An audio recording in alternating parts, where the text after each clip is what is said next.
Glória a Deus. A paz do Senhor, querida. Amém. Tudo bem com vocês? Amém. Que de novo maravilhoso, né? Que delícia esse louvor de poder adorar Jesus, dizer que Ele é grande, que Ele é maravilhoso. Ai, que delícia. Transformados. Bom, vamos entender um pouquinho o que isso de fato quer dizer na nossa língua, na língua portuguesa. Segundo o dicionário, transformar é dar nova forma, modificar, renovar, alterar, metamorfosear, transfigurar, regenerar, melhorar, variar, desfigurar. O velho homem tem que ser desfigurado, nós mesmos, né? Mudar de forma, converter-se, olha, disfarçar-se, tornar-se diferente, modificar-se, regenerar-se. Esses são os conceitos do nosso dicionário. Eu queria que você abrisse a sua Bíblia comigo em Romanos, capítulo 11. Nós vamos do 11, vamos mudar para o 12 afora, mas começa comigo em Romanos, capítulo 11. E eu vou pedir a autorização de vocês, a licença de vocês para usar uma versão mais atualizada. É a nova tradução linguagem de hoje, NTLH. Ultimamente a última vez que eu li a Bíblia, eu li nessa versão. E ela traz uma clareza tão grande, a gente às vezes lê o texto bíblico e não entende bem. Talvez você não esteja entendendo bem a Bíblia porque ela está na linguagem assim, mais rebuscada.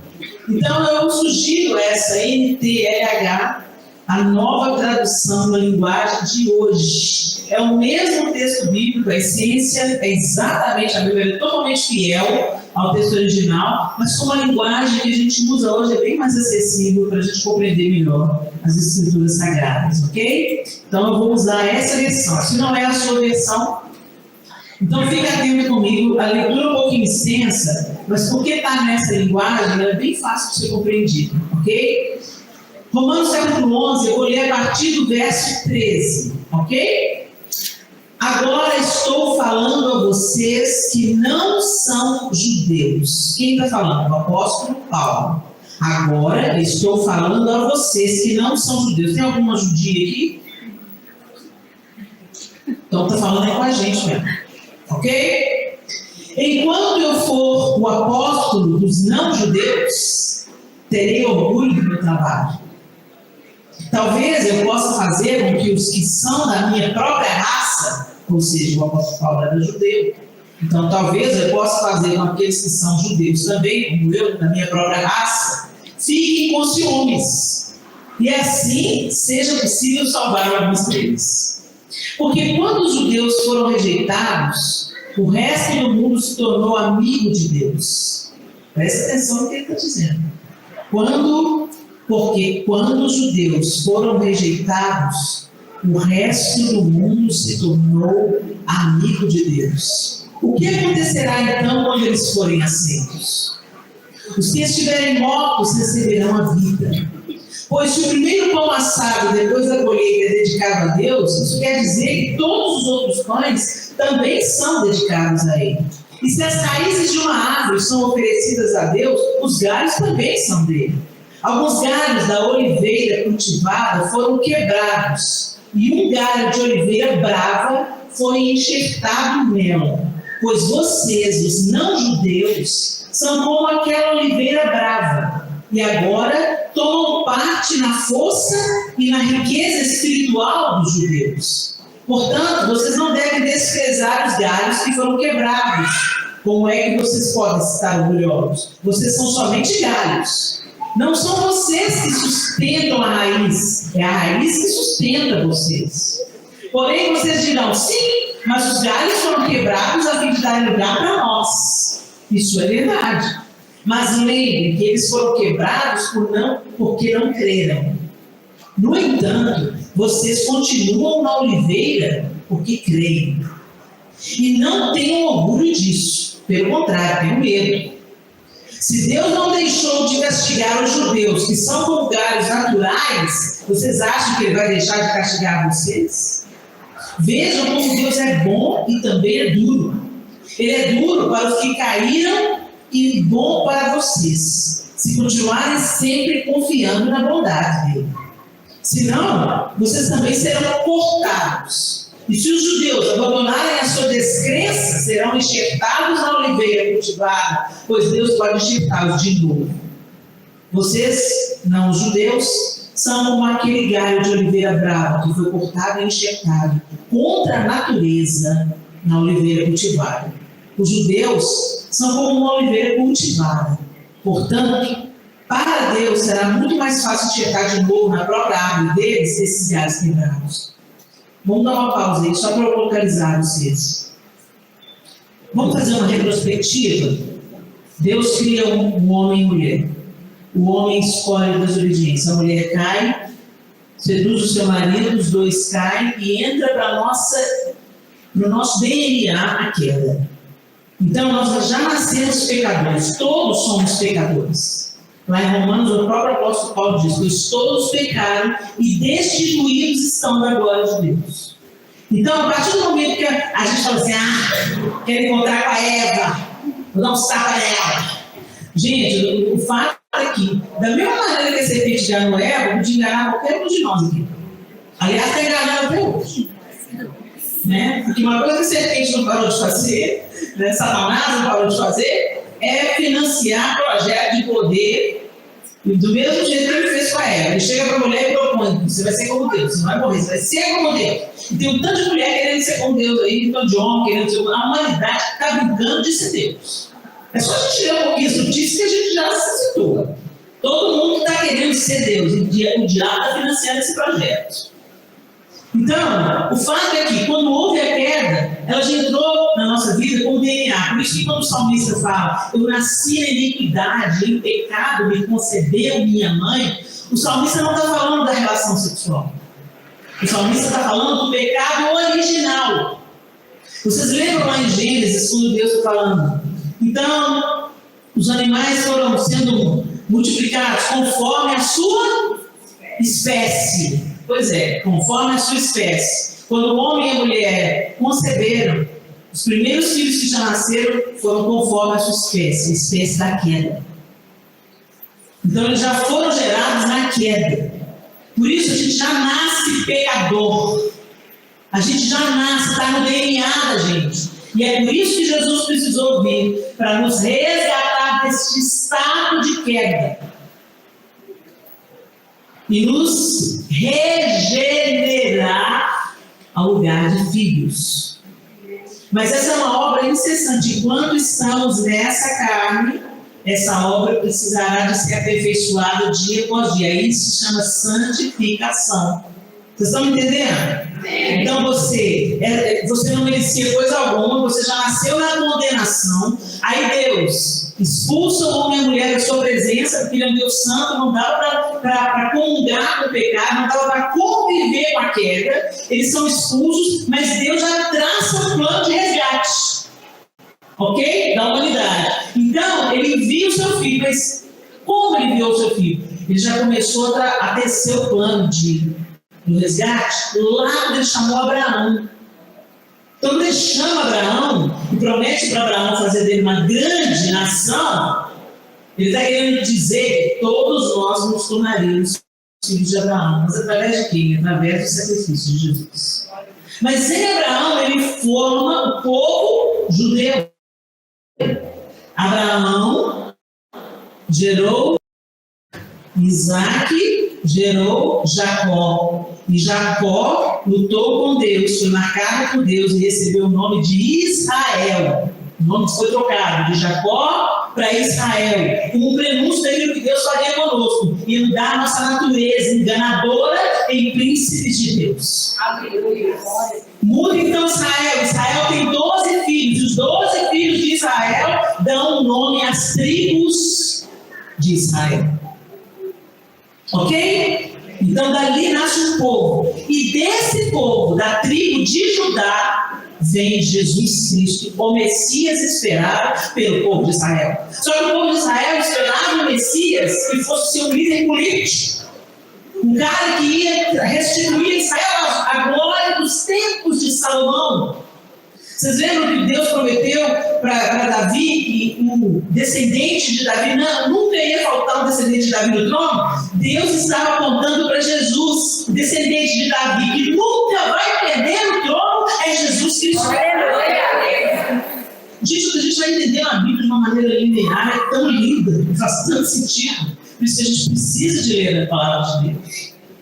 E aí vem Jesus, e Jesus veio que nos regenerar desse estado de queda, nos reconectar com Deus, quando nós estávamos separados pelos nossos delitos, pelos nossos pecados. Ele fez reconciliação. Reconciliação é entre relacionamentos quebrados. Não é isso? Então Jesus nos leva de volta para Deus, nos apresenta um Deus que é Pai, e fala: agora vocês vão viver para Ele. Só que essa promessa era para o povo judeu, pelo menos o povo judeu acreditava nisso, porque tinha promessa do Messias. Em todos os livros da Bíblia, você vai vendo a palavra de Deus sempre apontando para a figura do Messias, e quando você vai estudando, você vai compreendendo. E os livros proféticos, a profecia de Isaías, sempre preveu a vinda do Messias. Ele iria se sentar no trono de Davi. Como é que é isso? Na cabeça do povo judeu, o líder político, como Salomão, como Davi. Mas Deus tinha um plano muito superior. Política é muito pouco para Deus. Política sobe e desce. Políticos entram e saem. Mas o projeto de Deus é o reino eterno. O reino que não tem fim. Então se comprometa com o que é eterno, gente. Não se compromete com o que é passagem, não. Se entregue para quem quer eterno. Não fica se corrompendo aí com a migalha, não. Ok? Fechei parênteses. E aqui o apóstolo Paulo, então, foi enviado o profeta aos gentios. O Senhor Jesus já deu spoiler para Pedro. Por quê? Eles pensavam na cabeça, Jesus era judeu, todos os discípulos eram judeus. Então, na cabeça dos discípulos, o evangelho, a salvação, o Messias era só para o povo judeu, o resto aquele inferno. Mas Jesus estava falando: não é isso, não é isso, não é isso, não é isso. E vocês lembram daquela visão do que Pedro teve, do lençol descendo, com tanto de bicho que o judeu não podia comer, e uma voz falando: mata e come. Jesus já estava dando spoiler para Pedro: a salvação não é só para vocês judeus, é para os gentios. Quem é gentio? Nós que não somos judeus, somos gentios. Ok? E aqui o apóstolo Paulo está falando: eu estou falando para vocês. Vocês são como o galho de uma oliveira brava. Só que a oliveira natural, ela estava desgalhada, porque muitos não creram no Messias. Os judeus viram o Messias de Deus. Eles experimentaram os seus milagres. Eles caminharam com Jesus. Mas no final o crucificaram. Mas esse era o plano de Deus para nos incluir. Deus pega você de lado, você pensa que está dando errado, está dando certo. Mas Jesus morreu. Oh, que sábado tenebroso aquele dos discípulos. Só que a gente não tem a menor ideia do que ia acontecer no domingo. Então presta atenção no que eu estou te falando. Você pode estar vivendo uma situação muito difícil hoje. Então no sábado, vem do filho aí, vem de mim. Vem do filho. Você está vivendo a sexta-feira, parece que seus sonhos todos foram por água rápida. Tem uns que tem que ir mesmo, gente. Não iludiu vocês não. Os meus sonhos, os seus planos, os seus projetos. Deixa eu morrer para sonhar os planos, os projetos de Deus, porque esses nada pode frustrar. Os nossos planos precisam ser frustrados para o plano de Deus florescer. E fica cheio de plano de Deus é muito melhor que o nosso. Tem uns que a gente impide, faz bico, o quê? Dá tudo errado. Faz bico. Daqui uns 10 anos você olha para trás: Deus, que bicho, você me livrou. Não é? Então, quando a coisa parece que está dando errado, você está confiando no Senhor, está andando diante dele, está colocando a sua vida diante dele, em oração, em súplica, perseguindo os passos de Jesus. Você pode ter certeza, as coisas vão cooperar para o seu bem. Porque amar a Deus é só fazer isso, eu te amo. Todas as coisas cooperam para o bem daqueles que amam a Deus, e amar a Deus é obedecer. Não tem amor a Deus sem obediência. Vou lembrar outro versículo, não sou eu que estou falando, né? É o Senhor. aquele que tem os meus mandamentos e os obedece. Esse é o que me ama. E aquele que me ama será amado do meu Pai. E eu também o amarei e me manifestarei. Então, amado, eu vou cantar canção de amor, da adoração, colocar, rolar, cantar, as músicas mais lindas, compor, as músicas mais lindas. Saul fazia isso. Deus aborreceu dele, porque ele desobedeceu a Deus.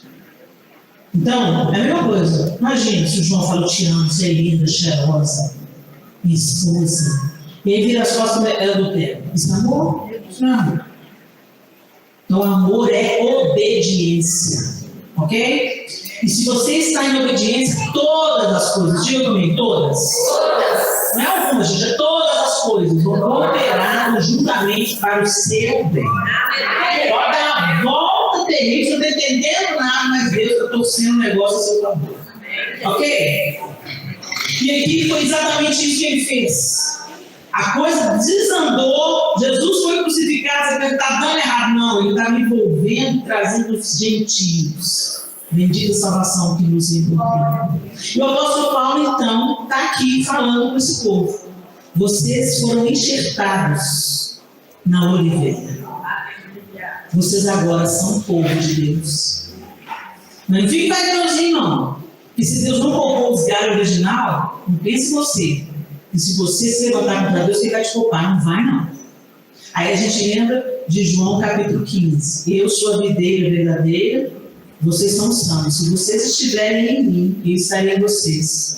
Agora, se vocês não estiverem em mim, o meu Pai vem, corta e lança no fogo. Deixa eu ter aplicadinho. Parece bem claro. Vamos continuar aí, no verso 25. Meus irmãos, quero que vocês conheçam uma verdade secreta, para que não pensem que são muito sábios. A verdade é essa: a teimosia do povo de Israel não durará para sempre, mas somente até que o número completo de não-judeus venha para Deus. Olha que coisa tremenda. Vai pregar o evangelho, gente. Você tem que celebrar isso aí. É assim que todo o povo de Israel será salvo, como dizem as Escrituras Sagradas. O Redentor virá de Sião e tirará toda a maldade dos descendentes de Jacó. Eu, Senhor, farei essa aliança com eles quando tirar os seus pecados. Verso 28. Os judeus rejeitaram o Evangelho e por isso são inimigos de Deus, para o bem de vocês, os não-judeus. Mas pela escolha de Deus, eles são amigos dele por causa dos patriarcas, Abraão, Isaac e Jacó. Lembra? Porque Deus não muda de ideia a respeito de quem ele escolhe e abençoa. Olha que tremendo isso, gente. Deus não muda de ideia a respeito obrigado, assim, de quem ele escolhe e abençoa.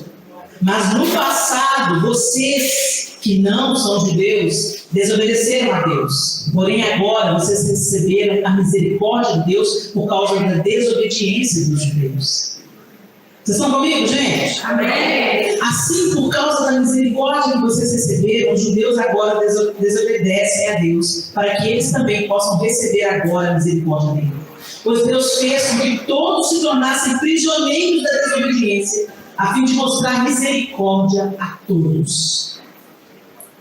E aí ele termina esse capítulo, verso 36. Pois todas as coisas foram criadas por ele, e tudo existe por meio dele e para ele. Glória a Deus para sempre. Amém. Agora vira a página e vai para Romanos 2. A continuação do capítulo 11. Portanto, depois de tudo isso que eu falei para vocês, que vocês não eram dignos de si mesmos, que Deus elegeu um povo, mas que Deus permitiu que esse povo rejeitasse o seu Messias para incluir todos vocês, enxertar vocês, dar direito, acesso a vocês, gentil, à salvação. Portanto, meus irmãos, o apóstolo Paulo continua, por causa da grande misericórdia divina que fez isso, né, por nós, peço que vocês se ofereçam completamente a Deus, como um sacrifício vivo, dedicado ao seu serviço e agradável a Ele. Essa é a verdadeira adoração que vocês devem oferecer a Deus. Não vivam como vivem as pessoas deste mundo, mas deixem que Deus os transforme por meio de uma completa mudança da mente de vocês. Assim, vocês conhecerão a vontade de Deus, isso é, aquilo que é bom, perfeito e agradável a Ele. Presta atenção. Não vivam como vivem as pessoas deste mundo. Não vos conformeis com este século, na linguagem ao meio da revista atualizada. Aí a gente fala assim, me conformo mesmo. Olha que absurdo, bebê. Olha a roupa dela, me conformo. Não é isso. Não é isso que eu estou falando. Não se conforme, não entre na forma, não seja do mesmo jeito, não faça as mesmas práticas, não pense da mesma maneira, não se vista da mesma maneira. Ai, Helena, então é para a gente ser estranho? Não. Não é para você ser estranho, é para você ser bizarro, é para você ser parecido com Jesus. Aleluia! Jesus andava com os pecadores, mas não falava como eles, não era como eles, não pensava como eles. E por isso quem andava com Jesus era transformado, não o contrário. O que o apóstolo Paulo está falando para a gente? Vivam como vivem as pessoas deste mundo, mas deixe que Deus os transforme por meio de uma completa mudança de mente. Gente, por que a nossa mente tem que ser transformada? Porque assim, a Bíblia também diz, assim como nós pensamos, assim somos. Nós reproduzimos nas nossas escolhas, nas nossas reações, o que está dentro. Por isso que Jesus falou assim, não é o que entra que faz mal, é o que sai. Não é o que entra pela garganta, entra pela boca, desce pela garganta, vai para o estômago e depois é rejeitado pelo corpo, que é problema. O problema é o que nasce dentro do coração e sai para fora em forma de palavra, e sai para fora em forma de gritaria, e sai para fora em forma de vingança, de ódio, de ele não me paga, eu vou ter outra resposta, ele vai ver comigo, os patrão malditos. É isso que contamina a gente. E a maioria da nossa contaminação vem por aquilo que a gente fala, porque a boca fala do que está cheio do coração. Por isso que na hora da crise, o que está dentro é que vem para fora. É igual o copo. Se eu derramar esse copo aqui, vai cair Coca-Cola? Por que não? Porque tem água dentro. A gente só derrama daquilo que a gente está cheio. Então, quando você quebra o pau no seu trabalho, não foi o momento, foi o nervosismo, não foi o nervosismo. Sacudiu, a vida te sacudiu. O que derramou é daquilo que você estava cheio. E a gente está cheio de ódio, a gente está cheio de ressentimento, cheio de contenda, cheio de sentimento de vingança. E é isso que Jesus quer transformar. Ele quer transformar o coração. Cutuca a sua mulher que está dormindo do seu lado e fala assim, acorda aí. Acorda essa palavra para você, velho. Não precisa dar esse sono de inferno. Se tivesse assistindo Netflix, estava com uma butuca do olho assim. É isso que acontece, é por isso que quando você começa a ler a Bíblia, te dá um sono. Você pensa que é só sono, seus olhos estão movidos. Não, gente. Você lê romance, você lê um pornô leve, né? Porque hoje o pessoal fala que é uma leitura erótica. É pornografia, gente. Uma pornografia sofisticada, mas é pornografia. Tem um tanto de mulher consumindo isso. Nessa hora não dá sono. Não tente. Se você não sabe, não tente. Mas não dá sono. Mas se você vai ler a Bíblia, ai, que sono que dá. Você acha que esse sono é natural? Por que você faz tantas outras coisas e não te dá sono? Mas na hora de orar e ler a Bíblia, lição de boca. Isso é uma batalha espiritual, gente. O diabo não quer que a gente tenha acesso àquilo que vai nos libertar. Ao conhecimento que vai transformar a nossa mente pelo poder do Espírito, não pelo poder do intelecto, pelo poder do Espírito. Agindo naquilo que a gente lê. agindo, nos convencendo, nos santificando. Por isso que o apóstolo Paulo está falando aqui que deixe que Deus transforme. Interessante isso, deixe que Deus transforme. É porque você pensa que você pode mudar você mesmo? Não, você se abre para o mudança. Mas quem muda é Deus. Como é que a gente se abre para a mudança? Chegando mais perto. Chega perto da luz, que a luz revela o seu estado. Quando você se aproxima de Deus, buscando uma intimidade, quando você quer me aproximar de uma pessoa, quando você quer se aproximar de uma pessoa, o que você faz? Pensa aí, qual é a sua estratégia? Você quer ficar amigo de alguém, você está de olho naquele gatinho. Como é que você conheceu seu marido para as casadas? Como é que você conheceu seu marido? Qual foi a estratégia que você jogou? Aí a gente quer fazer o quê? Encontro, né? Primeiro fica olhando, olha, sorrisinho. Coloca tinta. Aí depois vamos comer o sanduíche, quer dizer, vamos criar oportunidade para conversar. Se conhecer para saber se é isso tudo mesmo ou se é fake. Tem gente que não é esse, mas não é. Lindeza, você vai conversar meia hora com Jesus, você correndo. Não é assim? Mas a gente quer o quê? A gente quer interagir, quer chegar mais perto, quer ter uma oportunidade para conversar. Quando eu conheci o João Lúcio, a gente estudava na mesma escola. E aí nós fizemos uma festa surpresa para a nossa professora de música. E eu estava no meu segundo ano do segundo grau e o João estava no terceiro ano de uma outra escola. Ele tinha estudado na mesma escola que eu, então nós tínhamos amigos em comum. Durante todo o ensino fundamental, ele estudou. Da quinta à oitava série, ele estudou na mesma escola que eu, ao mesmo tempo que eu também estava estudando lá. Mas a gente não se conheceu. Aí no terceiro ano, ele estava no terceiro ano, fazendo Poltec, e eu continuava tirando o vestido da Costa, fazendo o magistério. Eu estava no segundo ano e ele no terceiro ano. E aí fomos fazer uma festa surpresa para a professora no dia 1º de maio de 1987. Eu sou vinda. Aí ele falou, aí uma amiga nossa falou assim, Helena, tem o João Lúcio, que também estudou no colégio, que também conhece a Graça, tudo. Posso chamar ele? E eu fui lá fazer um convite para o pessoal do Câmbio Negro, a banda que tocava, a gente se Câmbio Negro.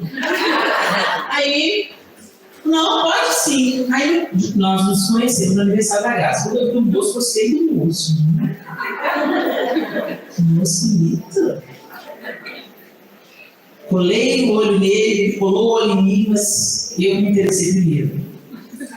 Aí, o que eu fiz? Gente, eu tenho que conhecer esse moço. Mas a gente não... Ele era de uma outra escola, a gente não morava no mesmo bairro, a gente tinha amigos em comum, mas não tinha oportunidade de trocar ideia. O que eu fiz? Fiquei sabendo que ele estava participando de uma peça de teatro da turma do meu colégio.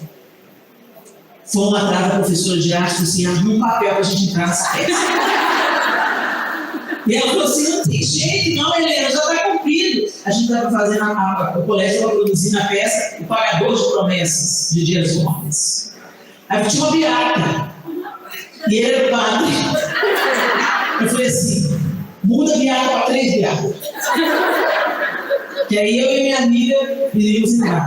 Não, Gina, por favor, Miriam, menina, deixa a gente entrar. Aí ela já percebeu. Quem é que você se interessava na peça? Aí a minha amiga disse, não, eu não, Helena. Você não quer nem saber quem é. Tá bom, eu dou o papel para vocês. Transformando a beata, uma beata virou 3. E lá fomos nós, eu fiquei de olho no padre. E aí, o que aconteceu? Eu queria conversar com ele. Eu queria conhecer, queria entender o que estava na cabeça dele. Quais eram os sonhos, os objetivos. Como é que ele tratava a mãe dele, como é que ele tratava as irmãs dele, para saber se dava liga. O que ele queria. Era crente, gente, mas era uma crente meio picante. Isso eu te falo, por experiência própria. Estar dentro da igreja não significa que você nasceu de novo, não. Tá? Hashtag fica a dica. Descer um joio de todo tamanho, toda alegria pensando que é alegria dourada, não seja trigo. Então, não seja alegria dourado, nem seja joio, seja trigo. Volta aqui. Aí eu peguei, fiquei de olho nele. Daí eu comecei a conversar com ele e eu vi que tinha muita coisa em comum. E eu descobri que ele tinha uma sede de Jesus e Deus usou a mula para pregar o evangelho para ele. Não faça isso em casa, tá? Essa história de namoro evangelístico não existe. Tá? Mas Deus tinha um plano na vida do João, ele já estava pronto, na verdade. Só precisava de Jesus entrar na vida dele. E me deu mais responsabilidade. Poxa, agora tem que ser crente de verdade, eu sou o modelo desse cara. Então Jesus concentrou as coisas numa cajadada só. Levei ele em casa, nós nos conhecemos um tempo, conversamos um tempo, foi ele em casa de meu pai para morar, nós aí casados, esse ano faz 33 anos. Nasceu um casamento com 4 filhos, por quê? Porque eu quis conhecer mais. Quando eu conheci mais, eu vi que tinha muito potencial para dar certo. Jesus quer conversar mais com você. Você está falando, sabe bem, Senhor Jesus? Fala, Jesus! Não é por amor, nada, coisa nenhuma. Você está aflita com a bagaceira que se muda ali. Você vê tanta injustiça acontecendo, certo virando errado, errado virando certo. Você fala, ah, Jesus, não tem nada de amor. Tem desejo de escapar, né? Mentira, que é coisa da feia. Ou então desejo de liberdade. Pequena, tudo que eu vou criar. Gente, não tem nada a ver com salvação, mano. A salvação, de verdade, quando alcança a gente fala assim, vem um pouco aí, Jesus, que tem mais gente para ir no céu. Vem um pouco mais aí, não. Segura aí, Jesus, o trabalho evangelístico aqui tá pesado. Tem muita gente que já está tragando e eu tenho que ir lá, você quer o inferno. É isso que a identidade, a identificação com o coração de Jesus produz em nós. O amor dele pela nossa vida nos contagia de tal jeito que a gente ama as mesmas coisas que ele ama. A gente passa mal o que ele ama, passa a querer o que ele quer, fica mais interessado, importante para ele do que é importante para nós. Esse é o amor altruísta. E é esse o amor do princípio do amor. Lembra do seu amor? Você preocupado de arrumar o cabelo do jeito que seu marido gostava. Se ele falava assim, não corta não, você fica tão lindo com o cabelo grande, você deixava. Hoje vai ele falar pra você que vai deixar o cabelo grande. Ah, não vai não! Na minha vida sou eu! Eu tô no século XXI! Ah, o espírito da serpente aí, voltado a jogar de O amor é altruísta, gente. O amor não é, sabe, a pessoa diz, você só bem dos outros e fazer bem para você. Não, não. É amar o próximo como a ti mesmo. Como? Então, do mesmo jeito que você tem instinto de preservação, preserva o outro. Aquilo que você não quer que faça com você, não faça com o outro. Isso é amor. Ele é altruísta, ele pensa nos outros. E foi esse amor que nos alcançou e derramou graça sobre nós. Esse que o apóstolo Paulo está falando aqui. Você não merecia nada. Você está destruindo o plano, aparentemente. Mas Deus mudou todas as coisas para incluir vocês, todas as nações. Quando o Senhor fez a promessa para Abraão, em ti farei felizes todas as famílias da terra. Não está falando todas as famílias que procederem de ti. Eu vou fazer de você uma grande nação. Dele procedeu o povo de Israel, de Abraão procedeu o povo islâmico. Quem vai dar essa bagaça no final não tem a menor ideia. O que Abraão e Sara bolaram, fizeram agarra na bagaça e agora o povo muçulmano está aí? Não sei o que vai fazer, não. Agora eu sei que tem muito, que Jesus está aparecendo nos muçulmanos. O evangelho não pode entrar, eles são muito xiitas, muito fechados. Então Jesus está aparecendo em sonhos e revelando em sonho para muitos muçulmanos que estão sendo batizados clandestinamente. Glória a Deus. Aleluia. Ou seja, o Senhor está fazendo. A obra está rolando, o plano está rolando.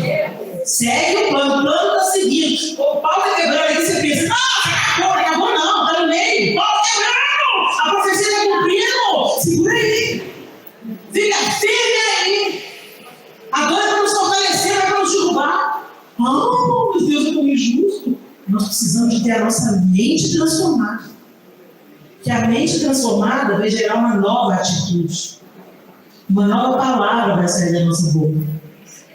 Uma nova reação vai sair do que era antes uma reação de ódio, de raiva, de quero te quebrar sua cara. Você começa a ver que o Espírito Santo está fazendo uma obra poderosa em você, quando antes você entrava em todos os barracos. E agora não entra mais. Eu vou dizer, não acho isso não. Vou escolher minha zero. Tchau. Quando alguém te agride com palavras, você fica assim meio que anestesiado, olhando para a cara da pessoa. Em outros tempos, você dá uma voadora nela. É aí que a gente vai ver a obra do Espírito em nós. Mas a palavra interessante que eu quero trazer para vocês aqui é que o apóstolo Paulo está dizendo, e eu por isso fiz questão de trazer essa versão. Deixe que Deus os transforme por meio de uma completa mudança da mente de vocês. Como é que a nossa mente muda? Por aquilo que entra pelos nossos olhos. Se você contempla Deus através da sua palavra, através da natureza criada, da criação, através dos gestos amorosos dos seus irmãos, da ajuda, do consolo, que muitas vezes a gente experimenta na comunhão da igreja, quando você vê Deus na face do outro, quando você vê Deus em cada pôr do sol, quando você vê Deus nos cheiros, nas texturas, nos sabores, e sobretudo quando você vê Deus através da sua palavra, onde você percebe claramente o caráter dele, você vai sendo transformado de dentro para fora. E é por isso que te dá uma preguiça de ler a Bíblia. Porque lendo a Bíblia, você não sabe só dar o check, uma obrigação religiosa. Tem gente que lê a Bíblia para falar para o outro, eu já li a Bíblia 13 vezes, e você 15. Vaidade. Leu tanto, não aproveitou nada. Está aí toda vaidosa. Agora, quando você lê no intuito de ler a carta de amor, voltando para o nosso namoro, na nossa época não tinha e-mail, não, nem text message, nem WhatsApp. Aí o João mandou uma carta. A gente já namorava há quase 2 anos e ele mandou uma carta. Quando eu abri a caixa de correio e vi a carta, eu tirei a carta, estava tão cheirosa. E eu corri para dentro de casa, pai, abre para mim a carta e lê para mim. Vocês acham que eu fiz isso? Você valia? É claro que não. Entendeu? Pai, fechei a porta, fiquei na cama, fiz uma cena de novela, fiquei na cama. Abri a carta com tesoura, para depois guardar na caixinha da recordação. Tirei a carta e reli. E fiquei pensando, o que Simon quis dizer com isso? Eu queria ler as entrelinhas. É isso que Deus quer que a gente faça.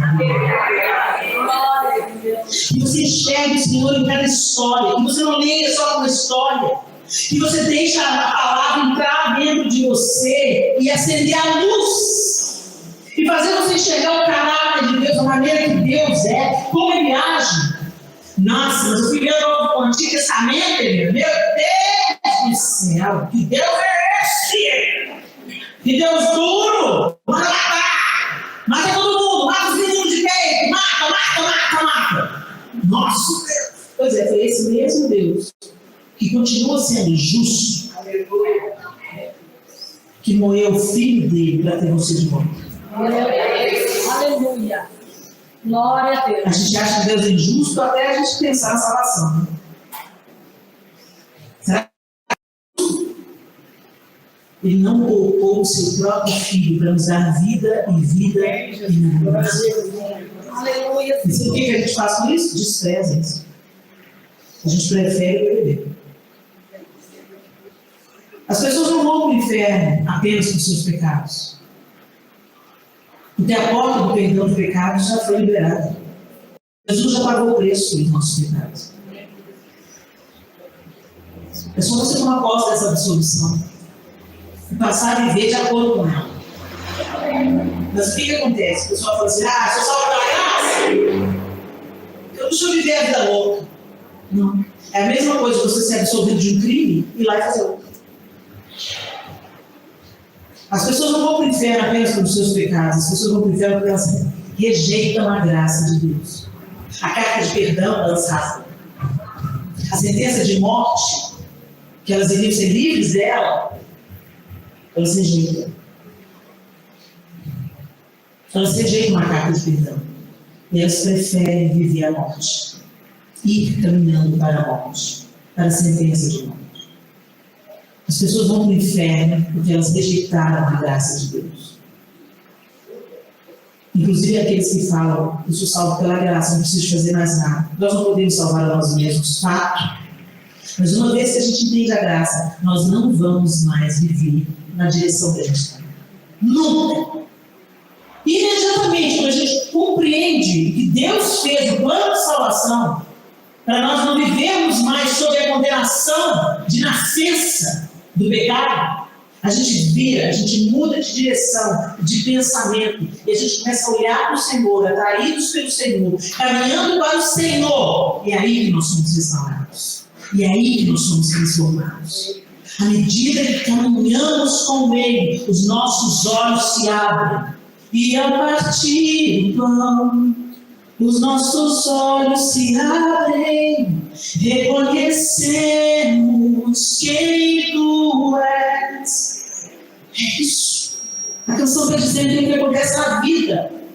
A gente conhece Jesus, está andando com Ele, está lamentando a vida, está vindo na igreja lamentando a vida. Pois é, estou sabendo, você, Jesus morreu. Onde você estava? Você não viu os acontecimentos de Jerusalém? Pois é, foi assim, foi assado. Pois é, Jesus foi acontecido, não era, né? Morreu e estava Jesus ali. E aí Jesus começa a expor as Escrituras. Olha o poder da palavra.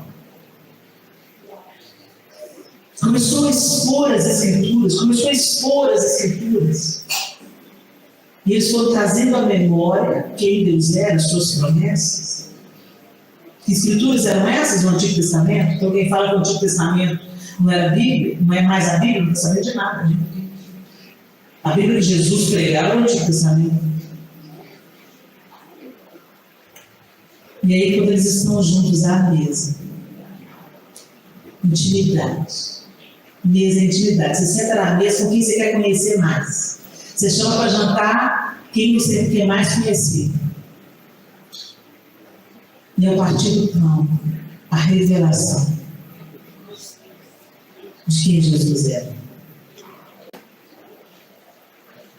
É isso que Ele faz conosco, na vida.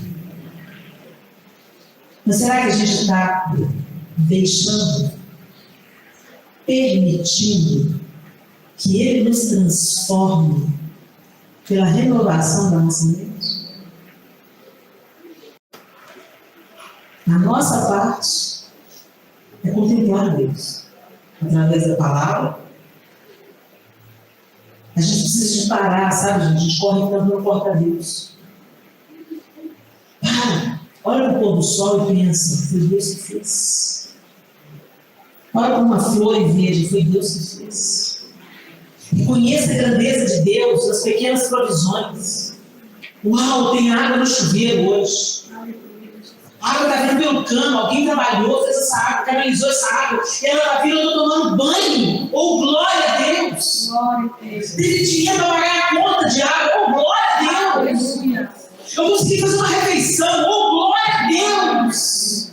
Eu consegui sentir o sabor das coisas que eu mais gosto, glória a Deus! Quem teve Covid aí, perdeu o paladar, sabe o que eu estou falando? Será que a gente vai precisar de perder o quê? Para a gente passar a enxergar o valor que Deus tem.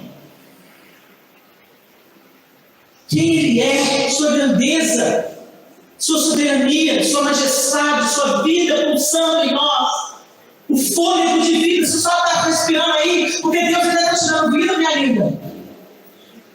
Está difícil? Ele está te sustentando. Ele está te mantendo de pé.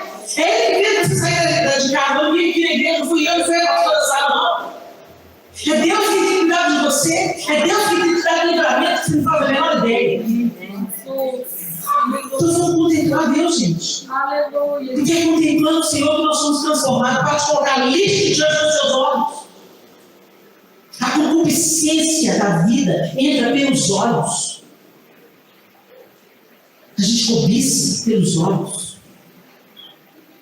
O adultério começa pelo olhar, pela troca de olhares, pelas palavras que saem da boca. Você está comendo lixo que você for robusto espiritualmente, não vai rolar. Selecione o que você põe no prato da sua vida. Selecione o que você escuta.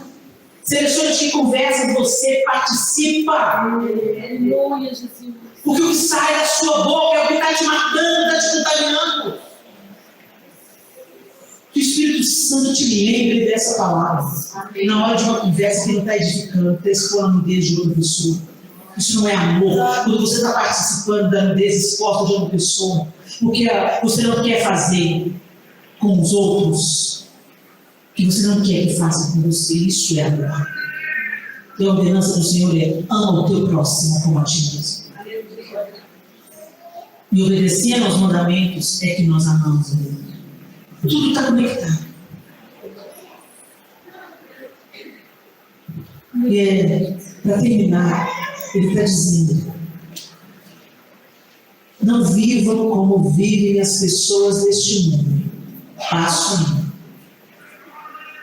Mas todo mundo vai, mas você não é todo mundo. Mas todo mundo faz, você não é todo mundo. Mas todo mundo dorme com o namorado antes de casamento, você não é todo mundo. Mas todo mundo mente, você não é todo mundo. Mas todo mundo bebe, você não é todo mundo. A escolha é sua. Porque o alerta está aqui bem claro: não vivam como vivem as pessoas deste mundo, buscando esperança onde ela não está. Mas deixe.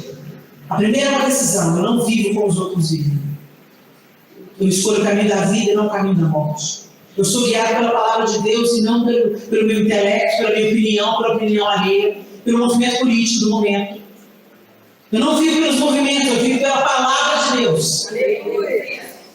O primeiro passo é esse: deixe que Deus transforme por meio de uma completa mudança da mente de você. Segundo passo: deixa Deus agir, deixa Deus fazer. Chama o Espírito Santo. Espírito Santo, a gente quer muito no mover do Espírito, maravilhoso, mas o maior mover do Espírito é a transformação do seu caráter. Aleluia. É você passar a ser honesta, pagar suas contas, ser fiel ao seu marido, parar de conversar fiado sobre a vida alheia, deixar Deus podar sua língua, ter as suas vestes transformadas, não para ser legalista, mas porque o seu corpo é a consciência, do seu corpo é templo do Espírito Santo, onde habita Deus. E você comunica uma mensagem, inclusive com a forma que você se veste. Você é crente por inteiro. Mas Deus quer só um coração. Se o coração for totalmente dele, o lado de fora vai mudar também. É impossível a gente ser santificado por dentro e isso não transbordar. Transborda pela palavra, transborda pelo olho, transborda pelo ouvido, transborda na vida do outro, transborda em gestos de justiça e de bondade, de misericórdia. É impossível alguém que está tendo o coração transformado pensar só no próprio umbigo, segurar enquanto podia estar abençoando outra pessoa, não se empático com a dor do outro, não se envolver na causa da viúva e do órfão. É impossível um nascido de novo não se importar com justiça social. É impossível. Glória a Deus.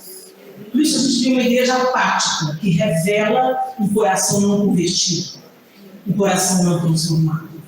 Quando eu falo igreja, eu estou falando da instituição mundial.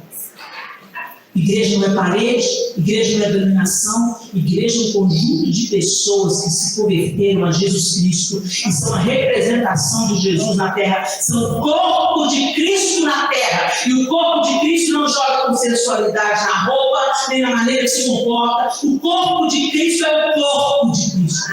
Os pés vão aonde ele iria, os braços abraçam quem ele acolheria, o coração pulsa pelas causas que Jesus pulsa. Isso é ser corpo de Cristo. Não seja prótese, seja corpo. A prótese parece corpo, mas é de baixo. Não tem vida, não tem sangue. Não está conectado aqui. Não seja uma prótese. E aí ele desfecha. Assim, Consequência. Vocês conhecerão a vontade de Deus, isso é, aquilo que é bom, perfeito e agradável a Ele. Vocês vão conhecer a vontade de Deus. Vocês vão conhecer a perfeição de Deus e aquilo que é agradável a Ele. Feche os seus olhos.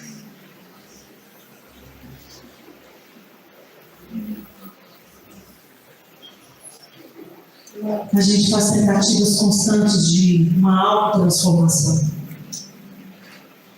E não é isso que eu estou propondo aqui para vocês. A primeira iniciativa é: não vivam como as pessoas desse mundo vivem. Isso vai exigir decisão, sim. Mas se ela não for sustentada com Deus transformando a sua mente, não vai durar. Não vai durar. A gente dá o primeiro passo, procurando se afastar dos padrões humanos desse tempo. O relativismo, o egoísmo, o egocentrismo, a busca desenfreada pela fama, a vaidade, a soberba, o exibicionismo.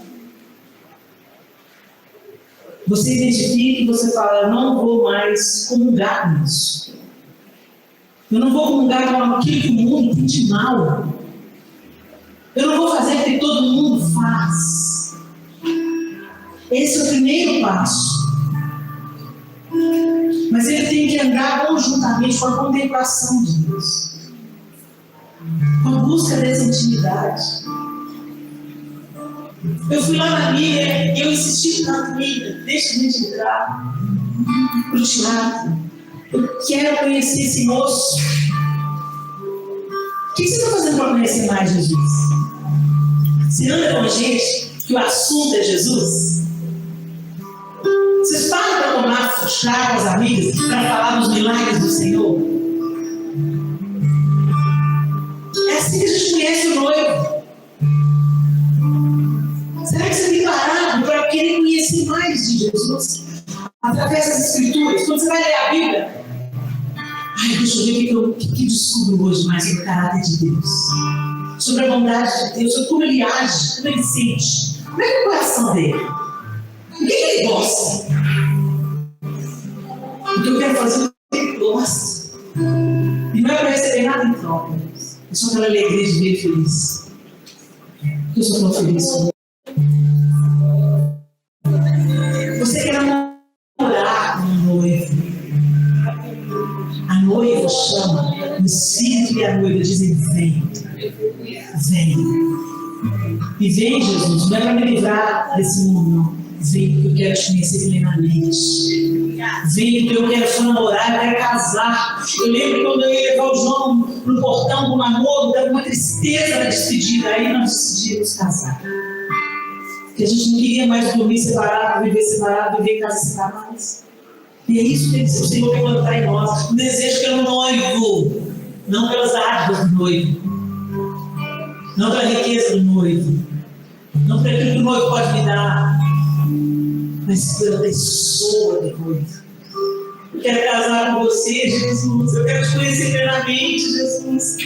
Eu quero entrar no gozo do Senhor. Aquilo que nem olhos viram, nem ouvidos ouviram, nem jamais penetrou no coração humano. O que é isso que vai ser, Jesus? Nem casamento vai fazer falta. Nada vai fazer falta. Nada. Porque eu vou estar plena no Senhor. Esse desejo pelo noivo tem que ser cultivado com cartas de amor que a gente lê e que a gente manda. Manda cartas de amor para Jesus. Você já escreveu cartas para Jesus? Tem um livrinho das cartas. Faz o seu caderno de conversa com Deus. Às vezes você tem dificuldade de falar, escreve: Jesus, hoje eu estou mal. Hoje eu estou triste, Jesus. É tão edificante. Depois de anos você lê e você: uau, Jesus, o Senhor fez milagres. Deixe que que Ele transforme a mente de vocês, para que vocês experimentem sua boa, perfeita e agradável vontade. Está tudo acontecendo junto, você dá um primeiro passo na direção dele, ele dá um outro passo na sua direção. Quando você menos esperar, ele está transformando, ajustando, curando, jogando bálsamo, apagando os traumas, à medida que a gente anda com ele, de fé em fé, de glória em glória, até o dia do casamento, até esse dia perfeito.